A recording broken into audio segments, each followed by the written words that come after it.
तो श्रीलंका के एक मॉन्क, एक बुद्धिस्ट मेरे पास आए, एक बौद्ध भिक्खु मेरे पास आए और मुझे कहते हैं this time India is very lucky, you got a Buddhist prime minister. इस बार भारत को एक बौद्ध प्रधानमंत्री मिला है। मैंने उनको पूछा आपको किसने कहा कि हमारा प्रधानमंत्री बौद्ध है? वो कहते हैं वो हमारे देश में आते हैं तो बुद्धा की मूर्तियां लेकर आते हैं, बुद्ध विहार में जाते हैं, क्या वो बौद्ध नहीं है? आज विश्व में इस देश के प्रधानमंत्री की आइडेंटिटी, इस देश के प्रधानमंत्री की पहचान बुद्धिस्ट है। जहां से बाबा साहब अंबेडकर जी ने बौद्ध धर्म की दीक्षा आज के दिन ली, वहां पर हमको पैर रखने की अनुमति नहीं है, लेकिन वहां से नरेंद्र मोदी स्पीच करेगा, वहां से नितिन गडकरी स्पीच कर रहा है, वहां से देवेंद्र फडणवीस महाराष्ट्र का पेशवा ब्राह्मण वहां से स्पीच करेगा और वर्ल्ड को क्या बताएगा कि हम ही अंबेडकराइट बुद्धिस्ट हैं, हम ही बुद्धिस्ट हैं। इस तरह का घुसपैठ आज इस धम्म में चल रहा है, इस तरह की घुसपैठ चल रही है। क्यों? क्योंकि जिनका वो धम्म है वो उस धम्म की ओर देख नहीं रहे हैं और इन लोग, ये जो लोग हैं, इनका झूठा वो हमारे हाथ में दे रहे हैं और हमारी सोने की थाली वो चुरा कर लेकर जा रहे हैं। हम उनके झूठे 33 करोड़ देवी देवताओं के चक्कर में पड़े हुए हैं और वो हमारा सोने का बुद्ध उठाकर घूम रहे हैं। मैंने एक दिल्ली इंटरनेशनल एयरपोर्ट पे मैंने एक लाइव किया था, वहां पर मुझे एक बड़ी सी किताब का चित्र देखने को मिला और उस किताब का नाम था a monk who became chief minister, a monk who become chief minister. और इसी वेश में योगी आदित्यनाथ का फोटो वहां पर लगा हुआ था। यानी ये विदेशों में क्या प्रचार करते हैं कि उत्तर प्रदेश का चीफ मिनिस्टर ये बौद्ध भिक्षु है, इस देश का प्रधानमंत्री एक बौद्ध प्रधानमंत्री है। इस तरह का प्रचार कर करके वो सारे बाबा साहब ने आपको दिए हुए अधिकार वो चुरा कर लेकर जा रहे हैं और आपको महार, चमार, वाल्मीकि, जाठव और गडियारा, पता नहीं किस किस नामों से वो आपको संबोध है।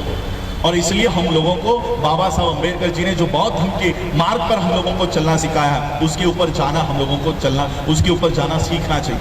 बाबा साहब अंबेडकर जी ने हम लोगों को उस समय कहा कि ये रिजर्वेशन के लिए अगर आप लोग बौद्ध धर्म की ओर आने से बच रहे हो, बाबा साहब अंबेडकर जी ने कहा कि रिजर्वेशन मैंने ही आप लोगों को दिया है, मैंने ही आप लोगों को दिया है और ये मत समझो कि बौद्ध होने के बाद आपके अधिकार चले जाएंगे। बाबा साहब ने कहा आप बौद्ध बिंदास बौद्ध बन जाओ, आपके सारे अधिकार मेरे कोर्ट के खिसे में सुरक्षित है। बाबा साहब ने हमारा वो प्रावधान कर रखा है। हम लोगों को ये सरकार, ये व्यवस्था ये डरा कर धमका कर रखी है कि अगर आपने हिंदू धर्म का त्याग किया तो आपके अधिकार चले जाएंगे, आप लोगों के अधिकार चले जाएंगे। और इसलिए हम लोगों को ये डरा धमका कर हिंदू धर्म में आप लोगों को फंसा कर रख रहे हैं। इसलिए हम लोगों को खुले तौर से बौद्ध धर्म की दीक्षा आज के दिन देखिए, आज हम लोग सब इकट्ठा हुए हैं, अशोका विजयादशमी को मना रहे हैं। हम लोगों को बाबा साहब अंबेडकर जी, हम सभी लोग बाबा साहब अंबेडकर जी के अनुयायी हैं। जो काम हमारे महापुरुषों ने किया उसका अनुकरण हमें करना चाहिए। सिर्फ बाबा साहब अंबेडकर जी को आकर माथा टेकने से, हाथ जोड़ने से, फूल चढ़ाने से, कैंडल जलाने से बाबा साहब के ऋण कभी नहीं फिटने वाले हैं। इसलिए हम लोगों को बाबा साहब ने जो काम किया है, जो दिशा बताई है, उसका अनुकरण हम लोगों को करना चाहिए। मैं इसलिए आज आप लोगों के समक्ष आया हूं क्योंकि मैंने भंडारी जी से कहा था कि मुझे बंबई से ऑस्ट्रेलिया जाना है, मैं दिल्ली नहीं आ पाऊंगा, लेकिन फिर भी मैं आज आप लोगों के यहाँ आया कि राजेंद्र पाल गौतम जी के माध्यम से पूरे देश भर में, सिर्फ दिल्ली में ही नहीं, आज भी एट ए टाइम कितने कई सारे राज्यों में जय भीम मिशन हो, बुद्धिस्ट सोसाइटी ऑफ इंडिया हो, हम लोग काम कर रहे हैं और एक बहुत बड़ा मैसेज वर्ल्ड को देने वाले हैं, पूरे विश्व को देने वाले हैं। यहाँ पर कम से कम हम लोग 5 करोड़ के संख्या में लोगों को बौद्ध दीक्षा का कार्यक्रम हम लोग आयोजित कर रहे हैं। हमारे पास आज साधन नहीं है, हमारी इस जानकारी को कोई टीवी चैनल वाला नहीं दिखाएगा, कोई न्यूज़पेपर वाला नहीं छापेगा, इसलिए हमें भी उनके टीवी चैनल पर और न्यूज़पेपर का इस्तेमाल हम भी नहीं करना चाहते। जिस तरह से तथागत बुद्ध ने काम किया, 2 पैरों के बलबूते पर, एक गले के बलबूते पर उन्होंने उनका धम्म, उनका संदेश पूरे विश्व में पहुंचाया। हम भी रोज एक एक गांव में जाकर ये संदेश लोगों तक पहुंचाएंगे और बाबा साहब अंबेडकर जी का ये कारवां और आगे लेकर जाएंगे और पूरे विश्व के सामने हम इस देश के असली बुद्धिस्ट है ये लोगों को जाकर बताएंगे और बौद्धों की एक स्वतंत्र व्यवस्था इस देश में खड़ी करने की कोशिश हम करेंगे।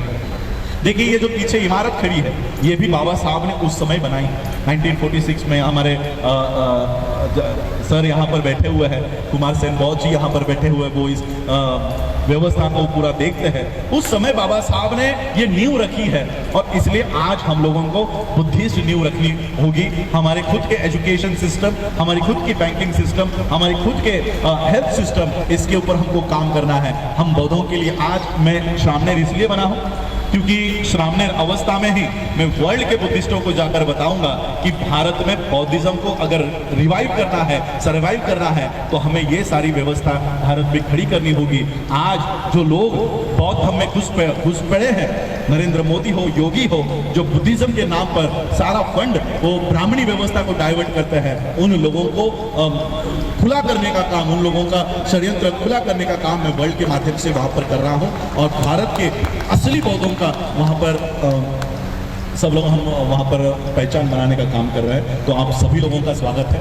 आज आप लोग बौद्ध धर्म की दीक्षा प्राप्त कर लीजिए और अपने आप को ऑफिशियली बुद्धिस्ट डिक्लेयर कीजिए। आपका कोई रिजर्वेशन नहीं जाएगा। और रिजर्वेशन के बारे में भी बताना चाहता हूँ, निर्मला सीतारमण का नाम आपने सुना है, इस देश की फाइनेंस मिनिस्टर है। उसने 1.5 साल पहले अनाउंस कर दिया है कि देश के सारे पब्लिक सेक्टर हम बेचने वाले हैं, 2 साल में बेचने वाले हैं। एयर इंडिया बेच दी, कई सारे बैंक बेच दिए हैं, कई सारे बैंक खत्म हो गए हैं। अब कई सारे जितने भी पब्लिक सेक्टर है, रेलवे बेच रहे हैं। जहां पर हमारी नौकरियां हैं वहां की सारी व्यवस्था ये बेच रहे हैं। संसद में ये सवाल उठा कि आप सब पब्लिक सेक्टर बेचने वाले हो तो रिजर्वेशन प्राइवेट सेक्टर में मिलेगा या नहीं। संसद ने क्लियर किया कि प्राइवेट सेक्टर में रिजर्वेशन नहीं मिलेगा, यानी पब्लिक सेक्टर खत्म, प्राइवेट सेक्टर में रिजर्वेशन नहीं। अब जिस रिजर्वेशन के लिए आप जातियों को छोड़ने को तैयार नहीं थे, अब वो नौकरियां ही नहीं बची। अब आपके पास कोई दूसरा मार्ग नहीं है जातिगत आरक्षण लेने के बजाय बौद्ध धर्म के माध्यम से अल्पसंख्यकों के लिए जो आरक्षण है वहां पर आप लोग आइए और गर्व से अपने आप को बुद्धिस्ट कहकर वो अधिकार आपके प्राप्त कीजिए। इतना बड़ा अधिकार बाबा साहब हमको देकर गए, उस मार्ग पर हम लोगों को चलना चाहिए। और इसलिए बाबा साहब ने हमें 128 देशों से जोड़ रखा है। एक दिन इस देश में ऐसा आएगा कि राजस्थान हो, हरियाणा हो, उत्तर प्रदेश हो, दिल्ली हो, हमारे किसी भी मनीषा के ऊपर, हमारे किसी भी बच्चे के ऊपर अगर अन्याय हो, अत्याचार हो, तो इस देश का प्रधानमंत्री नहीं, इस किसी स्टेट का मुख्यमंत्री नहीं, किसी स्टेट का किसी डिस्ट्रिक्ट का कलेक्टर नहीं, इस देश, इस विश्व के सारे बौद्ध देश हमारे लिए आवाज उठाएंगे। ऐसी नौबत इस देश में हम लोग लाकर हम वो चित्र यहाँ पर खड़ा करेंगे। आप सभी लोगों का आज इस धम्म दीक्षा के समारोह में आप सभी लोगों का स्वागत है। बाबा साहब ने उस दीक्षा समारोह में दीक्षा होने के बाद बाबा साहब ने एक बात कही थी।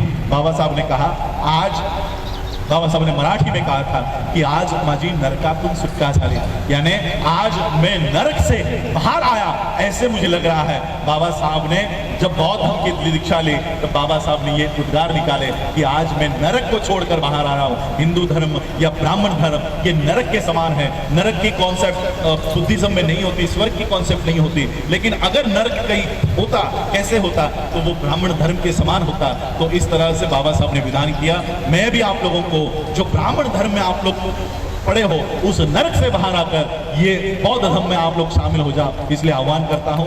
आप सभी लोगों ने मुझे आमंत्रित किया, उसके लिए आप सभी लोगों का आभार। हमारे Delhi state president CS Bhandari ji और हमारे समता सैनिक दल के, आम आदमी पार्टी के मंत्री बाद में है हमारे लिए, हमारे समता सैनिक दल के सैनिक हैं और बाबा साहब अम्बेडकर जी के एक सैनिक के रूप में हम उनको देखते हैं। उनके माध्यम से धम्म का ये जो मूवमेंट पूरे देश भर में चल रहा है, उनके इस कारवां को भी हम लोग सब आगे बढ़ाएं, इतना आह्वान करता हूं और रुकता हूं। जय भीम, जय भारत, नमो।